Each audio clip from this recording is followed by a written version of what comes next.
Alright, now we arrived at some detox strategies, and the first one is the most efficient one in my eyes. So, this is simply sweating, and the best way to do this is going to a sauna. So, if you can get access to a sauna of your local gym or a wellness center, then definitely take that opportunity. So, for some people, it's possible to get an own sauna. So if you have a sauna, then great, you can sweat as much as you want. So I would advise a few times in a week for a couple of months to really be sure to eliminate a lot of these xenoestrogens, right? So sweating is proven to detoxify phthalates and probably other xenoestrogen residues, and it also liberates polyunsaturated fatty acids. Okay. The next one is a coffee enema. So if you don't know what a coffee enema is, then look it up. The coffee enema is effective in detoxification of the liver due to its caffeine content that travels from the colon via the bloodstream to the liver, and there it basically stimulates the liver in purging the toxins via the bile. So a very good thing is to combine a coffee enema together with a binder, but not in the enema. So after you do a coffee enema, you can drink something like activated charcoal to bind to the toxins, right? So activated charcoal is a really great tool for binding all kinds of impurities. And also besides of estrogens, activated charcoal can bind to a lot of other toxins. Other binders that you can just use in your diet are raw carrots. Because of the fibers, they can bind to estrogens, and also well cooked white button mushrooms. Mushrooms always have to be cooked because of the indigestible fiber. So if you use white button mushrooms, you can lower estrogens as well. Then we have vitamin A. So vitamin A is key in detoxification of BPAs. This is a study that I found that prove this.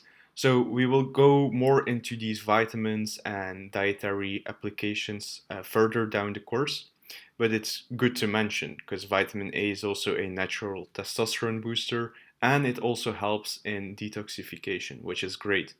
Same for ginger. Ginger reduces toxicity and it's also great for your testosterone levels. So ginger is something you might have in your household, so you can start using that one. Further, we have some easy swaps. So it's important to swap your hygiene products, your tap water, your clothing, and your kitchen cookware. So these are the main areas where you need to swap because most of these contain some kind of xenoestrogen or heavy metal. So shampoo can be swapped for raw eggs or apple cider vinegar. Soap can be swapped for Aleppo soap, which is 100% made out of olive oil. A shower filter from Pristine Hydro can clean your water from all kinds of chloride, fluoride, etc. Synthetic clothing, swapping for something natural like wool, linen, or organic cotton. And cleaners can be swapped for baking soda and or vinegar. So for more swaps, I advise you to go to the Xenoestrogen guide. Some tips on non-toxic cookware.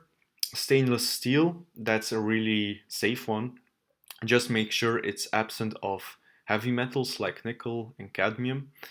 Ceramic pans are also good, and then we have all things that are made from glass. All right, so these are the safest options when it comes to cooking.